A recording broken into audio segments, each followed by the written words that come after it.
सरिता एक बहुत ही गरीब औरत थी। वो अपने तीनों बेटों के साथ एक छोटे से घर में रहती थी।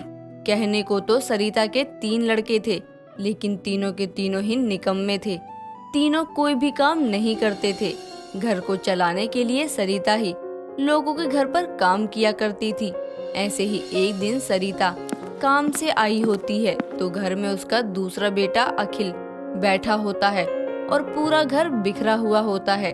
घर की ये हालत देखकर और अखिल को वहीं बैठा देखकर सरिता उससे बोलती है, तू अकेला क्या कर रहा है? बाकी के दोनों कहाँ हैं? काम धंधा तो है नहीं तुम तीनों को, फिर कहाँ गए हैं वो? माँ, वो ना आप बाहर जब गई थी ना काम के लिए, तो उसके बाद ना हम तीनों भाइयों की बहस हो गई थोड़ी सी, इसलिए वो दोनों ना गुस्से में बाहर चले गए। और मैं कैसे जाता है? घर को अकेला थोड़ी छोड़ देता माँ। हाँ, घर में तो जैसे सोना चांदी रखा हुआ है ना, मैं घर को अकेला छोड़कर कैसे जाता? माँ, आप भी ना बहुत अजीब हो। अभी मैं भी चला जाता तो आप ये कहती कि तीनों चले गए। अब मैं रुक गया हूँ तो आप मुझे ही ताना मार रही हो। आपको क्या हमेशा मैं ही दिखाई देता हूँ? वो दोनों तो चले गए होंगे अपने दोस्तों के घर। तेरा कोई दोस्त नहीं है ना, इसीलिए तू नहीं गया। और मुझे बोल रहा है कि मैं घर की देख रेख कर रहा था इसीलिए नहीं गया। और ये घर क्यों इतना बिखरा हुआ है? वो बहस करते समय ना तो थोड़ा बहुत हाथ वाथ चल गया ना, तो इसलिए सामान इधर उधर हो गया। एक काम तो किया नहीं जाता है किसी से, घर और बिखेर दिया। तुम तीनों को जरा भी शर्म नहीं आती क्या? यहाँ तुम्हारी माँ पहले बाहर काम करे और फिर घर पे आकर भी काम ही करे ना। माँ, जब गलती तीनों की है तो आप मुझे ही क्यों डांट रही हो? तुम तीनों को कुछ बोलना ही बेकार है, एक दूसरे को ही बोलने लग जाते हैं। फिर आने दो तुम्हारी बीबी, वो आएगी ना तभी अकल ठिकाने लगाएगी तीनों की। मेरी प्यारी भोली सी माँ, जब आज तक आप हमें समझा नहीं पाई तो वो क्या लगता है कि कोई और लड़की आ जाएगी तो वो हमें समझा सकती है? नहीं माँ, आप भी ना कुछ भी सोचने लग जाती हो। जितना अभी बोल रहा है ना, बीबी के आगे तो जुबान ही ना खुले, वो सीधा करके रखेगी। शादी जब होगी ना तब की तब देखी जाएगी, अभी बात करने का कोई फायदा नहीं है। मैं थोड़ी ना तुम तीनों की शादी के लिए रुकूंगी। कोई अच्छी सी लड़की मिल जाए तो जल्दी से शादी करके निपटा दूंगी। अरे कब तक मैं ही सब संभालूं? माँ, आप ना बोल तो ऐसे ही रहिए ना, जैसे हम लोग ना आपको कितना परेशान करके रखते हैं। परेशान ही हूँ मैं तुम तीनों की वजह से। यहाँ घर में पैसे नहीं है और तुम तीनों कोई काम भी नहीं करते हो। सरिता का ये मानना था कि उसके तीनों लड़कों की शादी होगी तो जिम्मेदारी की वजह से ही सही, लेकिन उसके बच्चे काम करने लग जाएंगे। इसीलिए सरिता को अपने लड़कों के लिए 3 सगी बहनों का रिश्ता आता है और वो अपने लड़कों की शादी भी करवा देती है। शादी के ही दिन जब सरिता अपनी बहुओं को गृह प्रवेश करवा कर उनको घर लेकर आती है, तभी वहाँ उसकी पड़ोसन आती है और उससे बोलती है, अरे सरिता, तू वैसे ही खुद का और अपने बेटों का खर्चा अकेले ही उठा रही थी और अब तो तू अपनी बहू भी ले आई है। अब कैसे इतना सब संभालेगी? अब तक जैसे सब संभाला है आगे भी वैसे ही होगा। मेरे बेटे इतने बड़े हो गए हैं, अब तो इनकी शादी का समय ही था और अच्छी लड़कियां मिल गई थी तो क्यों इतना समय लगाना, इसीलिए कर दी शादी। हाँ हाँ ले, अब तो तेरी बहू की पहली रसोई की रस्म भी होगी ना। और तेरी रसोई में खाने को ही कुछ नहीं होता तो तेरी बहुओं की पहली रसोई की रस्म कैसे होगी? मेरी बहुएं मैं कोई अमीर खानदान से नहीं लाई हूँ। मेरी बहुएं भी मेरी तरह ही गरीब घर से हैं। वो भी तीनों की तीनों बहू समझदार हैं। लो, गरीब सास की तीनों गरीब बहुएं ही आई हैं। अरे कम से कम बहुएं तो अमीर घर की ले आती, जो थोड़े पैसे लेकर आती। कम से कम तेरे घर में थोड़े पैसे तो ही आ जाते।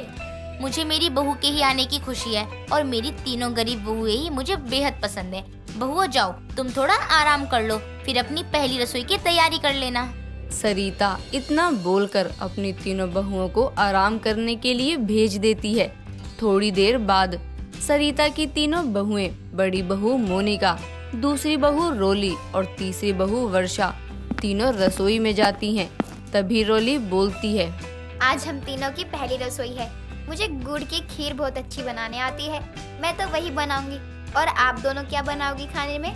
वैसे मैं भी यही सोच रही थी कि गुड़ की ही खीर बना दूं, वो ज्यादा सही रहेगी ना और जल्दी भी बन जाती है, इसलिए मैं भी बना देती हूँ। तीनों बहुएं आपस में पहली रसोई में क्या बनाएं ये बात कर रही होती हैं कि इतने में वहाँ पर सरिता आती है और उसके हाथ में काफी ज्यादा सामान होता है।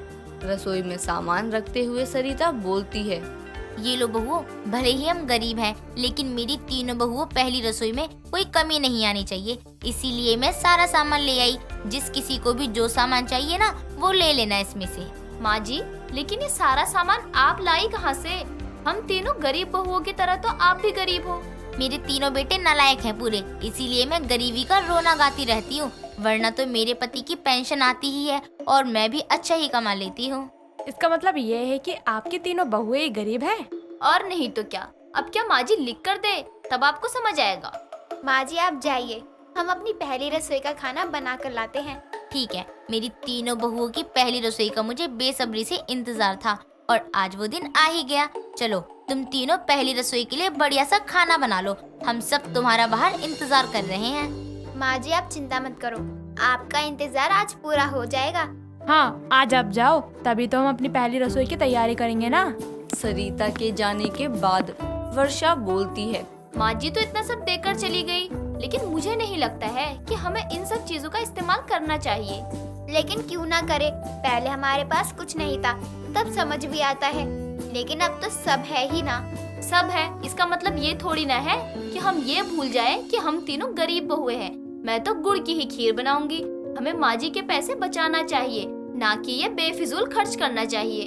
हाँ, वर्षा सही बोल रही है, मैं वर्षा की बात से सहमत हूँ। हमारी पहली रसोई है, इसका मतलब ये थोड़ी है कि हम माँ जी के सारे पैसे खर्च कर दें। तीनों बहुएं अपनी पहली रसोई के लिए खाना बनाने लगती हैं। थोड़ी देर बाद तीनों एक साथ बाहर सबके लिए खाना लेकर आती हैं। वहाँ पर सरिता की पड़ोसन भी बैठी होती है। तीनों बहुएं सबको खाना परोस देती हैं, लेकिन तीनों बहुओं का ही खाना बहुत सादा होता है। ये देखकर पड़ोसन बोलती है, आखिर सरिता की गरीब बहुओं ने गरीबों वाला ही खाना बनाया है, गुड़ की खीर और आलू की सब्जी पूरी। मुझे लगा था आज तो कुछ अच्छा खाने को मिल ही जाएगा, लेकिन आज भी यही। मैंने जरूरत का सारा सामान लाकर रखा तो था रसोई में, फिर भी तुम तीनों ने यही खाना बनाया। हाँ माँ जी, हम आपकी तीनों गरीब बहुएं हैं, तो हमें जो ठीक लगा हमने वही बनाया है। और हाँ माँ जी, आप ये खाना खाओ और फिर बताना, 3 गरीब बहुओं की रसोई भी अमीर बहुओं की पहली रसोई से कम नहीं है ना। हाँ माँ जी, खाइए आप सब। इतना बोल रही है कि अच्छा होगा, तो चलो ठीक है, खा ही लेते हैं। तभी तो पता चलेगा जिसकी इतनी बड़ाई कर रहे हैं वो कैसा बना है। जी आप खाइए तो खाइए तो सही। सही। तीनों बहुओं के बोलने के बाद सभी लोग खाना खाने लगते हैं। जैसे ही सरिता खाना खाती है, सरिता को गुड़ की खीर इतनी पसंद आती है और वो बोलती है, बहू वाकई में ये बहुत स्वादिष्ट है। मैंने आज तक कई लोगों के हाथ की खीर खाई, लेकिन इतनी अच्छी खीर तो शायद ही आज मैं पहली बार खा रही हूँ। बिल्कुल सही कहा माँ, आपकी तीनों ना गरीब बहुओं ने ना पहली रसोई में सबका दिल खुश कर दिया। मुझे जरा और खीर देना। मुझे उम्मीद नहीं थी सरिता, तेरी गरीब बहुओं की पहली रसोई सच में इतनी अच्छी होगी, लेकिन इन तीनों ने ही मुझे गलत साबित कर दिया।